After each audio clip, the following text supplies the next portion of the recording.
and we're only hoping for the best. We only want to see Echo and Blacklist pick up their most favorite heroes, their most powerful picks here. LaFell, what are we looking out for? Okay. First things first, I'm looking out for the Fredrin. The Fredrin has been banned because for both teams, Wise as well as Carl Teasy are really good on this Fredrin pick. Now, look at Blacklist International. Let's pay attention to the bans because they ban out the Cho as well as the Kaja. Both are pick style heroes. Looking at Echo, they're making sure that BLCK will have a better time in his gold lane. So with the 1-1 gone, with the carry gone, I would say Beatrix increases in value. I think the Eve increases in value as well. With the Kaja banned away, with a lot of bans here, you would really think that the Eve would become the #1 in prio, but Blacklist, they opt to go for the Barats, leaving the Eve open, and the Lapu Lapu that we mentioned earlier. You give Sanford this pick, and he carries. So here's the gamble that Coach Tick and Treb have picked up on. You leave open the Eve, we're gonna pick it up, put a hero that Sanford loves, and what's the answer? What's the swing back? Do they go Benedetta? Do they go Yuzhong? Do they go Farsa? Because that seems to be the answer. And interesting. They're going for the Oheb Harith priority. We've seen this from Echo before. I like what you said, priority, because that's how you see where their mindset is at. Because we got to talk about the Barats first pick, because that has to be your priority, and your priority pick dictates how you're going to move around the map. So in this game, they're putting a lot of weight onto Wise's shoulder to actually move the entire team forward. Now that they've seen the Lapu Lapu as well as the Eve, they understand that they want to set up a box. So we got to move around the box a lot. Haji, signature pick on the Farsa, and the Harvey, it's kind of like setting up. It's like, I don't care what kind of marksman you're going to pick. I'm going to be able to survive my lane and actually impact the game at, I would say, the mid stages of the game. Now, though, you can already see the respect being given over, right? Blacklist International, this is the draft that they've went for. A lot of magic damage. Without the SS picked up in the early phase here for Blacklist International, Echo will take that away. Secondly, though, you can expect Edward to actually get counter or just targeted here. Maybe the Benedetta ban comes through because Blacklist still need a physical damage threat, but they still are going to try to nail down Venus's hero here. The Estes, now the Diggy. Okay, so looking at Echo, they really want to make sure that when they dive, it is successful. But before that, we got a quote from Oh My Venus saying, we're kind of expecting that teams will ban the Estes, and we're actually prepared for it. I'm looking forward to see Estes in the banning section. And now it has been banned. And what better place to show your maximum potential in the grand finals of the world stage? With the Lolita being picked up here by Echo, they're leaving BLCK in both a dangerous and also protected spot, because again, they want to make sure that he isn't fully countered, but also you gotta wonder what else is out left there, because the Beatrix is out, the Brody is out, Matilda. They themselves panned out the carry and the 1-1. Are you seeing a carry here? Oh, rather a Matilda? Yeah, I'm thinking Matilda and Blacklist International lock it up. The Benedetta 2 earlier on. They need a physical damage threat. And guess what? The Barats actually work super well with the Matilda, and that's the reason Echo banned out all these marksmen. They wanted to go for the Lunox, they wanted to go for some burst damage and some more magic damage, knowing that Sanford on the Lapu likes to go for just a lot of damage. Remember, yesterday we saw the Hunter Strike, the Bloodlust Axe. This is a very physical Lapu. I would say, with the draft coming in from Blacklist International, this is a very good draft to start game #1 because it is a very simple draft. This is what is going to give you confidence moving to game 2 onward. So honestly, I'm liking the draft coming in from Blacklist because you can make very little mistakes with this kind of draft, with this kind of gameplay. Yep, signature picks for all of our defending champions. For Echo, I'd like to say the only thing that's missing for me is the split push potential from BLCK. It's not as potent when you're on a hero like Lunox, but what it does have is amazing team fight engagement, a lot of damage when you hit your power spike. Ladies and gentlemen, here we go. Indoor Sinayan and all across the world, I hope you're ready. It's time for game 1 in this best of 7 between Blacklist International and Echo. looking at both drafts, I would assume that they're not going to fight a lot in the early stages of the game. They're going to fight around Riverside. They're going to fight for the control around the turtle because they want to make sure that they have the levels first. So if you see any kind of rotation, it's all about maximizing the minions to make sure you get as much level 4s on your heroes before going into the turtle phase. With two utility junglers, this is what you can expect, right? A lot of emphasis around the mid control. Why? To control the neutral objectives like you mentioned earlier. Mid control plays such a huge impact in this game, and you can already see for both of the teams, Venus and Haji, Sanji and Yaoi, they're focusing a lot, putting a lot of resources down into that mid lane to create some more pressure, but still, it's Blacklist International who secure the Lethal Wanderer. Okay, so now, looking at Blacklist as well as Echo, not a lot of action will come true. I'm thinking they got to find a way for Echo to get Yaoi onto level 4 because that is a very big ultimate to have in the turtle fight. It's coming up in roughly 36 seconds. So Echo as well as Blacklist International, both teams, we saw in the best of 5 before, they like to see what the opponent wants to do first. Blacklist is asking Echo, Echo is asking Blacklist. Now Yaoi, he might get engaged for a little bit. He does have the flicker here, pops the flicker just to escape. Blacklist International with a resource advantage before the first turtle spawns in 15 seconds. That's going to be Blacklist here, knowing that they can buy time, but up top, Benny! Benny, already caught low, flickered out of that. Blacklist International now with 2 advantages in terms of resource, and maybe even Oheb can rotate down below. Oh, but there's 3 members from Echo here. Sanji still clearing the wave. Carlteasy dashes on out. Sanford setting it up. Turtle less than half health. That's going to be the final blow by Edward. Carlteasy going to be stunned up, but has the heavy spin. It does not matter. It's the first blood picked up by Echo, but the turtle will be slain by Blacklist International. Killed or objective. Benny going to be slain in the gold lane. Blacklist strikes back, making it equal. 2 ults spent by Blacklist up top. Echo takes 2 down in the bottom, but they do get Turtle. I'm talking about Blacklist. Was that worth it, LaFell?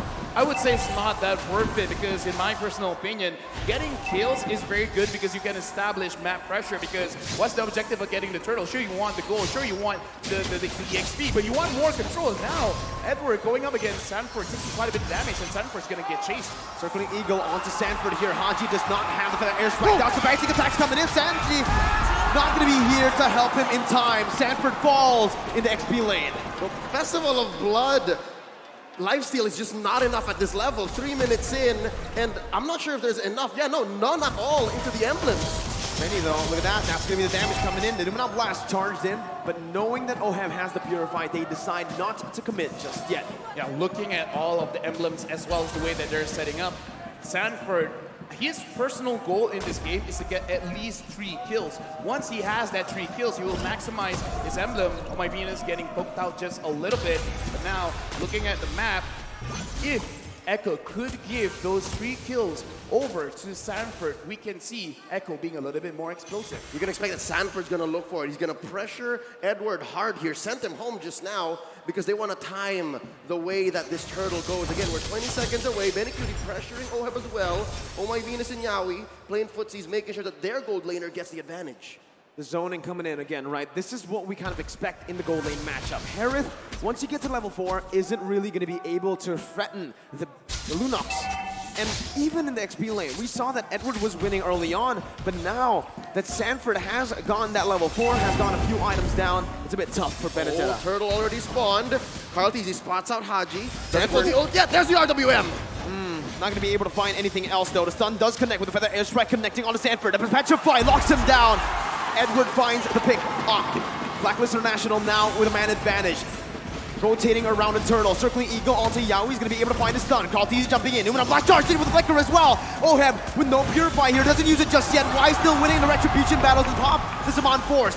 Now Yaoi going to be able to dodge away for now. That's a lot of burst damage as Yaoi will be slain by Edward. Echo losing out in the straight. Blacklist has amazing battlefield awareness. They knew exactly where every member of Echo was. They almost threatened Orange Steel from Carlteasy, but they're not done. A stun and a knock-up. It's still Matilda Airlines here for Blacklist International. Blacklist is showing what they want to do with this draft. You want to establish control. You want to make sure that the Riverside, you're winning. And the specialty of having a Matilda is when someone overextends, they're not really overextending. In their previous fight in the Turtle, they were very focused. What do we want to do? Turtle first, but now they want to kill. And they get it, right? It's on to Venus, the roamer. Anything that Echo can get here in the first 5 minutes, they will. In the first 2, they were willing to trade and get some advantages, but now wait, a stun onto Oheb, forced out the 7 force. Pops the Purify as well. The real world inflation almost catches Oheb, but he is able to get out of that one. Haji rotating towards the gold lane with a feather airstrike to clear it out, protecting his tier 1 up top. This is difficult because we said for Echo, for them to win, they have to win the lanes. Here in the early game, not exactly the story because Blacklist now ahead maybe 1.5K. LaFell, what's going on? I would say it's not enough because Blacklist, they understand this as well. So as long as they delay, as long as they wait for Oheb to get 2 items, then it's basically they're already doing at least half of their win condition. So it's not about Echo not doing it. It's more about Blacklist saying this time and time again, we understand how your draft works, so we're just going to play around it. So even though, okay, so here's the thing. Echo, they needed to win by 2K, by 2,000 gold. That's LaFell's threshold. So if Blacklist having 1.5K lead ahead, they're really at the driver's seat. Well, right now, it does seem that way, but Echo are going to be able to force it out. Oheb going to be caught low, but Venus comes in to save Oheb again. Haji with the rotation, circling, eager to lock Yaoi down. Good selection right now. So the airstrike will come through. Yaoi going to be able to get the stun down onto Venus before he gets taken low. Now, guess who's here? It's Sanji with real world inflation. Jumping in, but there you go. It's going to be the guiding win. Haji going to be slain though by Benny, who uses the chaos to take him down. Sanji still poking Venus down. Echo are looking to get the siege down onto the tier 1. Meanwhile, on the turtle side, Carl Teasy is going to be taken low with Sanford. It's a 2v2. That's going to be the bravest fighter. Popped into the back line right now. It's Carl Teasy going to be able to find it, and Wise is going to fall. Edward finding the stun onto 2 with the eye for an eye to dodge away from the CC. But still, Echo, they win out on that trade. Not just that trade, but on 2 fronts. They pushed up top, got a kill down bottom, and took the last turtle of the game. We got a lot here because, again, 500 gold, that's great, but Sanford having 1 kill. He has 1 stack on his emblem, and now looking at this, Carl Teasy is in too deep.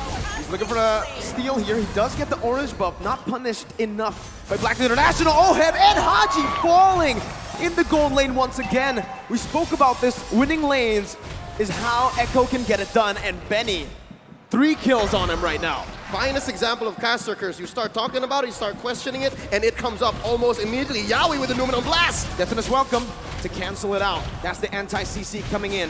As Sanji does the damage onto the tier 1. Bravest fighter by Sanford just to get out. Gets that anti-CC down, unstoppable. Meanwhile, Blacklist International trying to make their way up to the gold lane. Gonna be poked down by Benny as Carl Teasy sieging down that tier 2 in the gold lane. Carl Teasy gonna be careful here. Takes the turret down.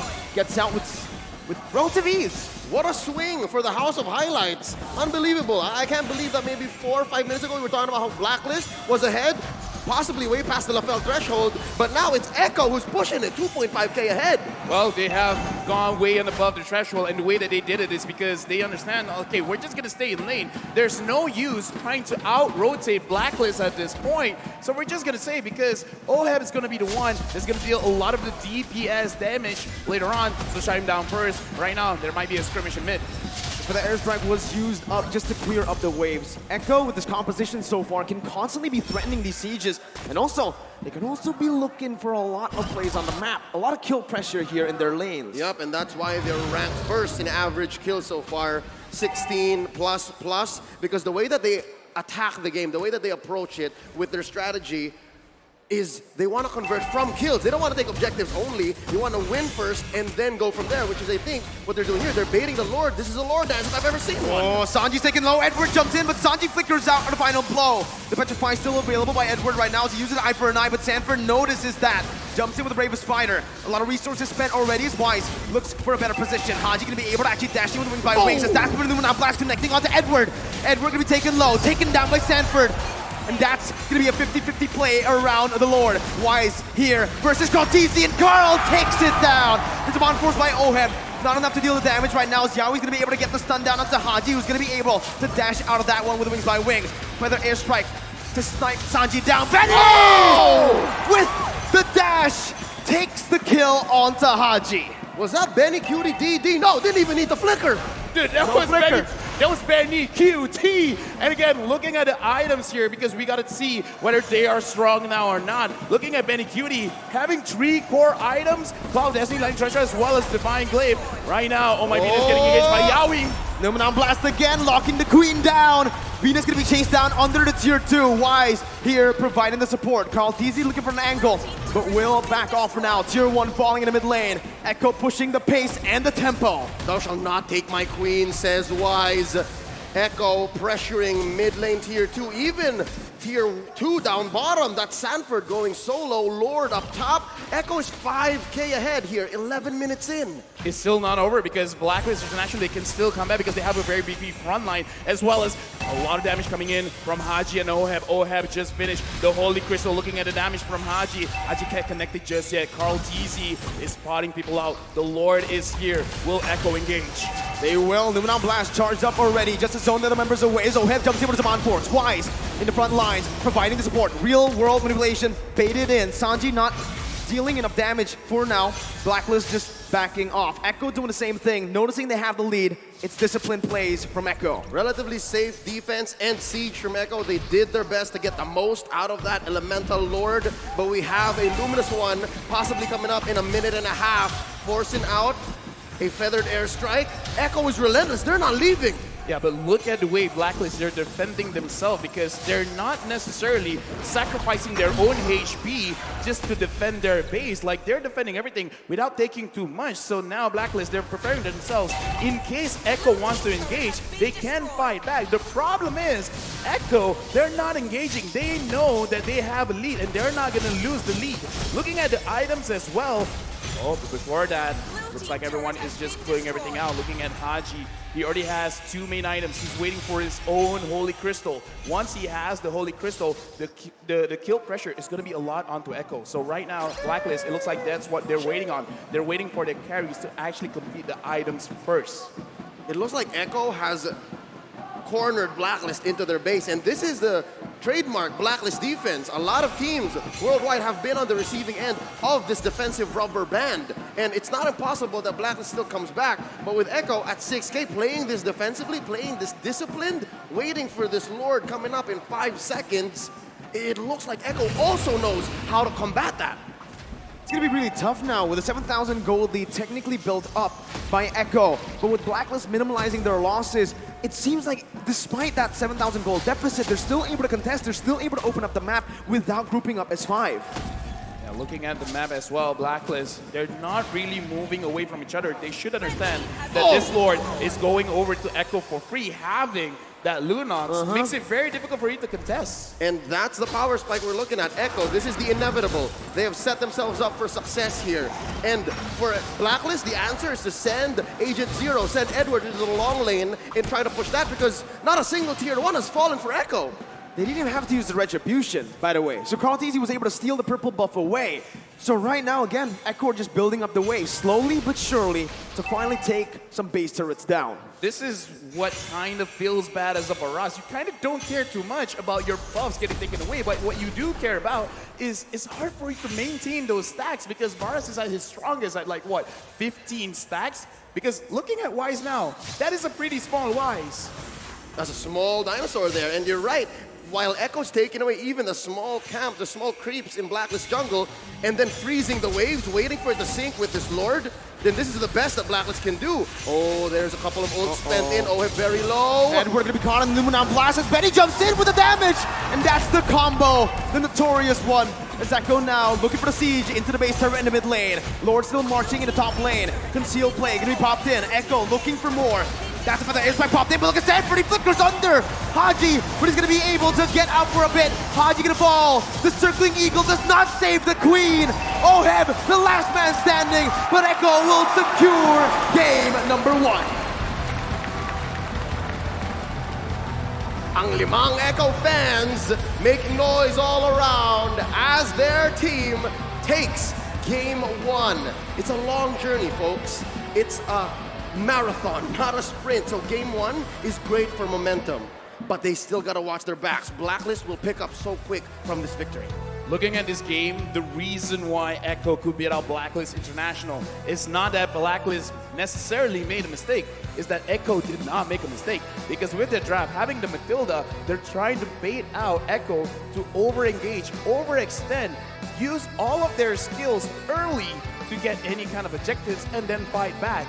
But Echo, they did not do that. They won the lane. They made sure that Oheb was heavily pressured, and then after that, it's like, okay, just don't overcommit. Just take things slow and then end the game, get profit. Orcas are killer whales, right? Correct. And that's exactly why they know how to use the kill pressure so well. In the gold lane, they knew Lunox versus Herod is a winning lane for the Lunox. Benny QT on a winning matchup. That's already a recipe for disaster if you're a Blacklist fan. Now, they utilized that so much by ganking towards the Lunox. Early on, they weren't going to be able to find those kills, right? But as the Lunox progresses, with the levels starting to gain up, and with those items starting to stack up, that's when the Lunox gets the power spike in the mid-game, and they utilize that perfectly. Not just the laning phase, actually even in team fights, Oheb's Harith was in such trouble. Again, we saw there the winning moment from the eyes of Sanford. His Lapu-Lapu here, despite having a difficult 5 to 6 minutes, picked up. Again, I think he was just waiting for LaFell's timing and saying, you know what, I need a couple of kills, I need the blood, the Festival of Blood to have triggers, yep, and the Bloodlust Axe. Exactly. And then even Oheb is in trouble. So with that being said, I think we're gonna need the help of our analysts to break this down. There's a lot that happened here, starting with the draft, a lot as well that went into the mid-game spike for Echo, and even Blacklist struggled to find the rubber band. That's what's scary about the squad, the Orcas. Again, you're right, they're killer whales. When they smell blood, they go for it, and they have perfected the execution, even when it comes to lore dances, fellas, right? It's so hard to deny that Echo knows exactly what's happening. So with that being said, we're just waiting for our analysts to call in, because I'm pretty sure they'll have a field day with this. Ladies and gentlemen, we'd like to remind you that Battle Night is about to happen. That's happening on January 21st. We've got a lot going on, so make sure you log into the game. There's a lot of in-game bonuses that y'all can have, all right? Extra BP, star protection points, free hero access, epic skins that come out that very night. So make sure y'all log in, all right? That's happening on January 21st. Let's all celebrate the M4 World Championships. Whoever takes it home, whether it be Echo or Blacks International, let's all celebrate and tell all of your friends. Now, folks, I think we've said enough here on the desk. It's LaFell, Mirko, and Leo throwing it over to the analysts, because they're going to talk about the draft, show us who the MVP is, because I still think it's not so clear cut. Real quick, who do you think it is? Oh man, it's a really tough Benny one Cutie. here. You're going to say Benny, I'll say I'm saying Sanford. Both of the side lanes. Okay. You know Now what, I'm Sanji? confused. I have to swap. Sanji, there you go. You said, because between Benny and Sanford, that's exactly the perfect setup or payoff. Who's who, right? I mean, like, okay, let's just slowly talk about it, because Benny Cutie, he stopped the win condition for Blacklist. I mean, to be fair, Blacklist, they gotta win the river, they gotta win the jungle, but it could not happen even if, say, this game extends a little bit longer, right? Benny Cutie will scale up. Wise will not be able to sustain the damage coming in from the Lunox, because again, there's no Estes, there's no healing. He can run away, but when he comes back, it's not gonna be much. So for me, it's Benny Cutie. Okay, ding ding, Sanford or Sanji? You know what? I'm going to make a last-minute change here. I think I'm going to give it to Carl TZ, actually. The hidden carry. Okay, best in the world. Let's see who it actually is, because it's time for the analysts to break it down. Hey, fellas, talk to us. Great MVP predictions so far. Thank you so much, Leo, LaFell, and as well as Mirko. Here at the Analyst Stand, we're going to break it down to you to uncover the mysteries of what this code is so far and what Echo is doing correct. My name is Gideon Q. This is going to be Most Wanted in Southeast Asia, Wolf, as well as Assassin Dave. You are going to be the mediator here, and it's important that you give a non-biased opinion. I repeat, a non-biased opinion. But with that being said, let's break down straight from the draft. I mean, so far, really strong start coming in from Echo. Now, I gotta say, I really like the Lolita come from Yaoi, because every time you give this player anything that can initiate, that can set up a good team fight, this player will pop off. And you saw it in the last game, right? The entire set of Echo, they had a momentum. They understand which objective do they want, which tower do they want to pressure. Yep. And you saw Yaoi was set up camps on the top tier 1 tower, and they find a lot of early game pressure to mid game pressure. Oh, there's already the code that Blacklist International has done, right? We know the pattern of what they're doing. Actually, if you're looking at that game, it's a pretty standard Blacklist game.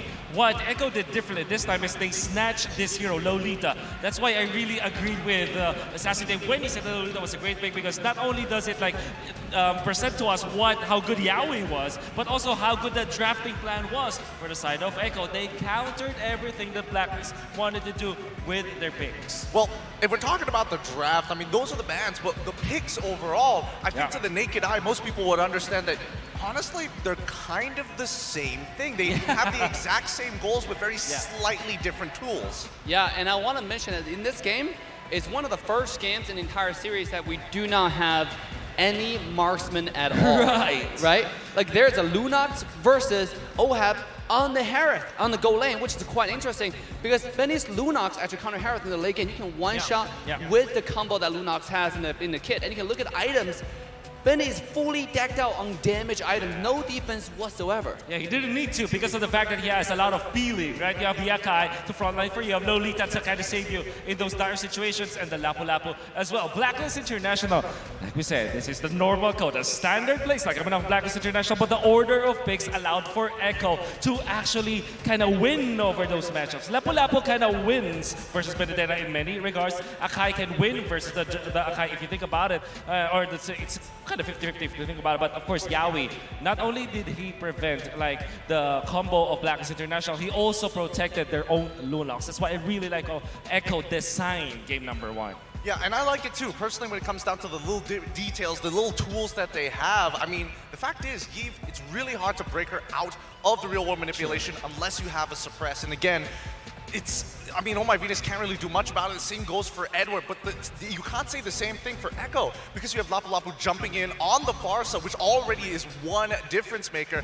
Let's not forget about the invulnerability coming out of Benny QT. Absolutely, and one thing that I want to mention for Echo in the game 1 was momentum, right? It felt like in the beginning of the game, Blacklist really captured the momentum of the game, but somehow towards the mid to late game is when Echo really start pushing, right? They push a top tier 1 tower, they find the objective-based play, and they give them so much clarity on exactly what they need to do. With a player like Yaoi on the setup, whew, that was just clear gameplay. Yeah, it wasn't easy though. For 7 minutes, they kept on trying to break the momentum of Blacklist International. Blacklist were leading a little bit. Echo was trying to take out Oheb up top. Eventually, after 7 to 8 minutes, Sanji was able to land the killing blow onto Oheb. It did, it did require them to have a lot of tries, but they were successful in the end. And 2-0-8, we saw this, Gideon. We reacted to this. His flicker to the left side during the Lord fight, that was crazy. That was, what, criminal? That's the that word. was criminal gaming for sure. He is just stealing hearts and stealing minds at this